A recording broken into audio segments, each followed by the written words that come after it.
Mesdames, Messieurs, bonsoir et bienvenue dans l'actualité de ce lundi 13 février. La fin du froid. Météo France a levé son alerte orange. Le dégel a commencé, non sans poser certains problèmes. Beaucoup d'interventions de pompiers pour des canalisations endommagées. Et certaines routes seront interdites ces prochains jours aux poids lourds pour les protéger. On appelle cela les barrières de dégel. Elles ont débuté en Indre-et-Loire et devraient débuter demain en Loir-et-Cher. La permanence de la députée socialiste Marisol Touraine à Montbazon, murée cette nuit, est taguée d'un message intitulé « Mur pour mur ». Une plainte a été déposée et une enquête est menée par la gendarmerie d'Indre-et-Loire. Et pour finir ce journal, immersion au sein du monde des clowns ou comment apprendre à être clown. Nous verrons qu'il existe des stages pour le devenir. On ouvre donc ce journal avec le dégel qui a commencé dans la région. Météo France a levé son alerte à la neige et aux pluies verglaçantes. Elles n'auront finalement pas eu lieu, seulement quelques flocons ce matin.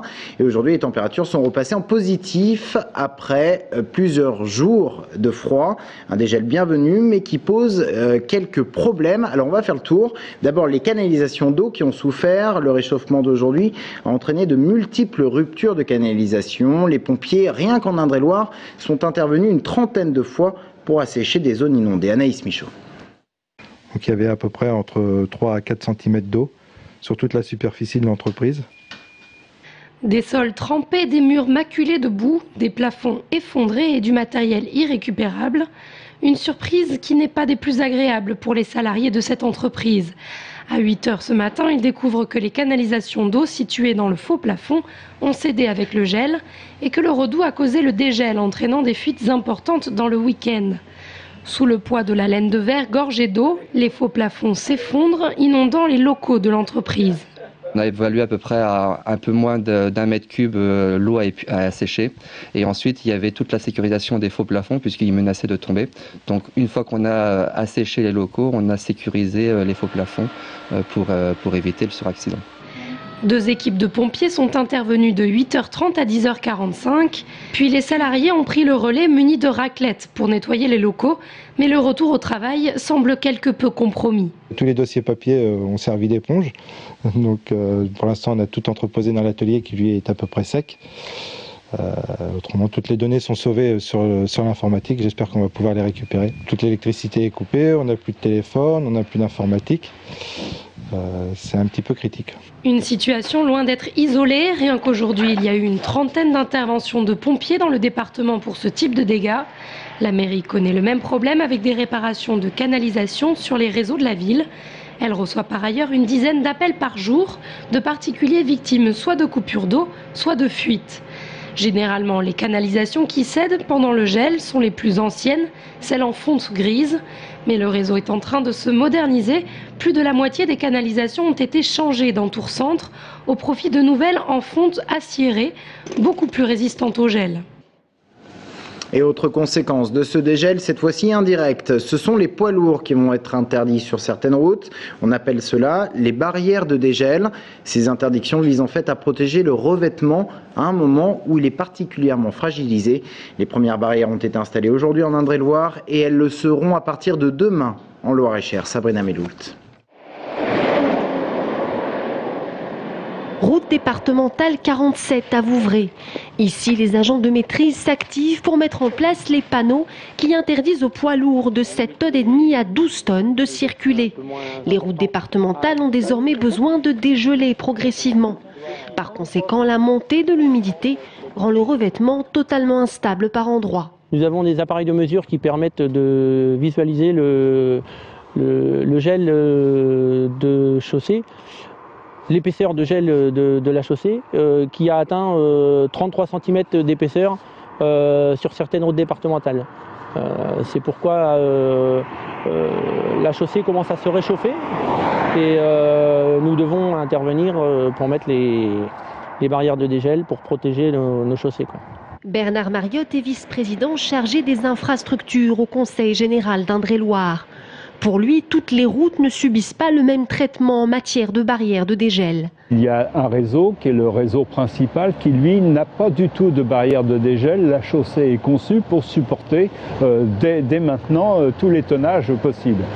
Ensuite, il y a un deuxième réseau qui lui est plus sensible et il y a des barrières de dégel pour limiter le tonnage. Et ensuite, encore un autre réseau qui est le réseau qu'on appelle le chevelu, c'est-à-dire les petites routes départementales, qui lui est encore plus sensible et qui sera interdit aux poids lourds de plus de 7,5 tonnes. Protéger la chaussée, la barrière de dégel ne coûte rien quant à son investissement. Mais si rien n'était fait sur les routes en période de dégel, cela pourrait avoir des conséquences financières particulièrement importantes. Et de leur côté, les transports scolaires ont repris pratiquement partout, ce qui permet aux collégiens et lycéens des zones rurales de reprendre le chemin des cours et aux établissements de retrouver leur fonctionnement normal. Il faut dire qu'après les chutes de neige, certains avaient même fermé, faute d'élèves. C'était le cas du collège de Richelieu. Mickaël Briffaut. Après presque 2 semaines d'interruption du ramassage scolaire, le collège de Richelieu a enfin retrouvé ses élèves. Les classes vides reprennent vie avec le retour des adolescents et ceux qui viennent d'arriver doivent récupérer les cours au plus vite. Mais il n'est pas toujours évident de s'organiser pour attraper tant de jours de classe perdus. C'est un peu ennuyeux parce qu'il y a des cours où je comprends rien. Là ça va, en mathématiques je me débrouille assez bien. Mais sinon en français ce matin j'étais perdu sur ce qu'on devait faire. J'ai beaucoup de fois à rattraper, puis quand je les rattrape, je fais soit ça en perme ou je demande un cahier, puis je le fais chez moi. Puis après je les ramène. Demain, c'est brevet blanc pour les 3e, alors tout le monde se remet au travail au plus vite. Mais il n'est pas toujours évident de retrouver le rythme après cette fermeture du collège et il y a 2 semaines des vacances de février. Il est vrai que dans ces conditions, on a beaucoup de difficultés à remettre en route les élèves. Nous-mêmes en même temps, parce qu'on est un petit peu perdus. Il y a l'état d'esprit aussi des élèves. Ils sont un peu en vacances, ni tout à fait en vacances, ni tout à fait au travail. Et puis nous, on est obligés de continuer dans notre programme. Et là, malheureusement, on est au ralenti. Au ralenti, car il manque encore une 50aine d'élèves ce matin sur les 232 que compte le collège. Un car scolaire n'a pas pu effectuer son circuit pour mener les enfants à Richelieu. Et si les cours reprennent normalement au fur et à mesure, les élèves ne devraient pas être pénalisés par cette neige à la fin de l'année. Nous avions mis des cours en ligne, donc les élèves ont bien travaillé, les élèves de 3e se sont bien appropriés cet outil et ont bien travaillé, en particulier en mathématiques, sur les épreuves de brevet blanc. Les enseignants font tout ce qu'il faut pour remettre les élèves à flot et qu'il n'y ait pas de retard dans les acquisitions des programmes. Si environ 30% des transports scolaires roulaient ce matin, le service de ramassage devrait retrouver un fonctionnement tout à fait normal demain, sauf signalement de problèmes au niveau local. Et puis une alerte à la pollution atmosphérique dans les agglomérations tourangelles et blésoises. Le taux de particules en suspension fait que le seuil d'information est dépassé. Il est donc conseillé de limiter ses déplacements en voiture et de prendre les transports en commun et de ne pas faire de feu de cheminée si ce n'est pas votre seul moyen de chauffage. La tendance est néanmoins à l'amélioration. L'autre information de cette journée, c'est la permanence de la députée PS et présidente du Conseil général d'Indre-et-Loire, Marisol Touraine, qui a été murée cette nuit à Bombazon, au sud de Tours. L'entrée a été bloquée par des parpaings et le mur a été tagué avec cette inscription « Mur pour mur ». Une plainte a été déposée en gendarmerie et une enquête est en cours. Mais pour l'instant, aucune piste n'est privilégiée. Les principaux concernés ne s'avancent pas sur l'identité probable des auteurs. Écoutez plutôt un proche collaborateur de Marisol Touraine, Jean-Marie Beffara, son suppléant à la députation, est au micro de Brian Bock. Ça fait plus de 15 ans que je travaille aux côtés de Marisol Touraine. C'est la première fois qu'un événement comme ça se produit. Voilà, c'est donc préoccupant parce que voilà, c'est jamais agréable de retrouver des parpaings devant la porte quand on arrive le matin, plus un tag sur le mur. Ce geste n'est pas le fait d'une personne isolée, sans doute est-ce la revendication d'une cause quelconque. Il nous appartient peut-être dans les jours qui viennent, et également à la gendarmerie, de savoir ce qui a pu vouloir être manifesté ainsi. On a néanmoins le sentiment que ce geste est certainement significatif d'une cause que quelqu'un a voulu défendre. D'ailleurs, au passage, je trouve qu'aucune cause ne valent ce type de méthode. En bref, 2 hommes kayakistes âgés de 32 et 38 ans ont évité le drame hier. Ils ont fait une sortie sur la Loire à moitié gelée. Ils ont embarqué à Montlouis-sur-Loire et à hauteur de Tours. Ils ont chaviré dans l'eau glacée. Ils ont failli se noyer. Par chance, des badauds munis d'une corde ont réussi à les sortir de l'eau. Ils ont été transportés à l'hôpital Trousseau. On s'arrête maintenant sur une épreuve sportive. Le duathlon, c'est de la course qui mélange cyclisme et course à pied. Dimanche prochain, à Joué-les-Tours, sera organisé le 3e cross duathlon des Bretonnières, une compétition où filles et garçons sont mis sur un pied d'égalité. Brian Bock. Allez, c'est bon, on y va là!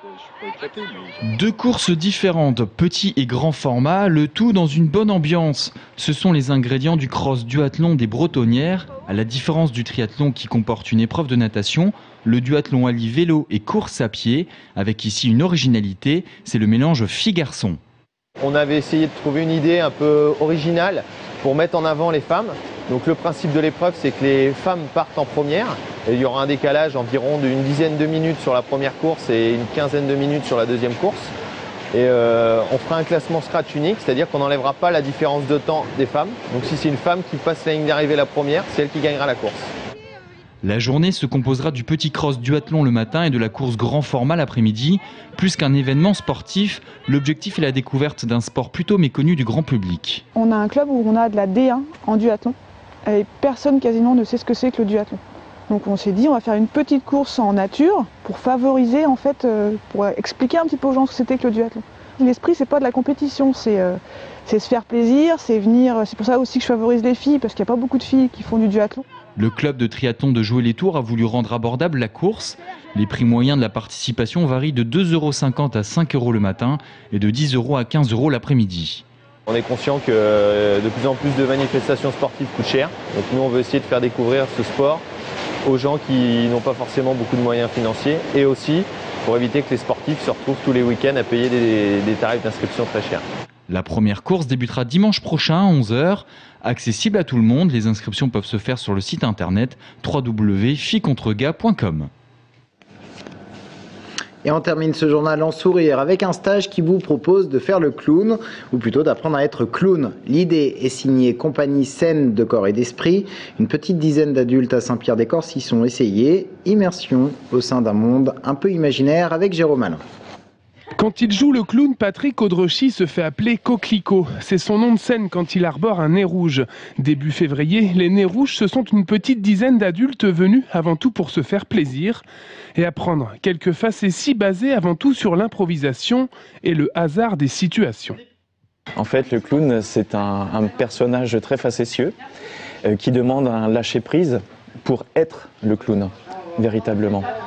Et tout ce que j'enseigne moi dans le stage, c'est simplement une méthode de lâcher prise qui permet de faire survenir en fait ce personnage pour laisser les surprises arriver, les accidents, parce que le clown fonctionne beaucoup à partir de ça. Et puis voilà, laisser faire ce qui vient dans le moment présent. Pendant 2 jours et demi, les apprentis clowns ont en tout cas bien ri d'eux-mêmes ou des situations imaginées par Patrick Audrechy. Tous sont ici pour se faire plaisir, mais aussi peut-être pour mieux se connaître. Caroline, elle, n'en est pas à son premier stage, et pour cause. En fait, j'ai envie d'être clown. Donc ça paraît un peu évident du coup. En fait, j'aimerais intervenir en maison de retraite ou dans d'autres lieux comme les hôpitaux. Et donc ça n'est pas mon premier stage cette fois-ci. J'ai déjà fait du clown notamment avec la compagnie Ophélie à Tours, puis aussi la Royal Clown Company à Montreuil. L'interaction avec le public est vraiment motrice dans le jeu de clown et il y a vraiment la possibilité de jouer avec les réactions du public, ce qui n'est pas forcément possible dans un spectacle de chant ou dans un spectacle de théâtre. Le stage s'est conclu par une représentation en petit comité. Les futurs clowns avaient invité leurs proches pour appréhender une situation de scène et aussi interagir avec un public, élément primordial dans la construction d'un spectacle de clown. Fin de cette édition, merci de l'avoir suivi. Dans un instant, on parle de la TVA à 7% qui va poser quelques difficultés aux commerçants et on en parle avec le vice-président de la CCI Touraine en charge du commerce. A tout de suite.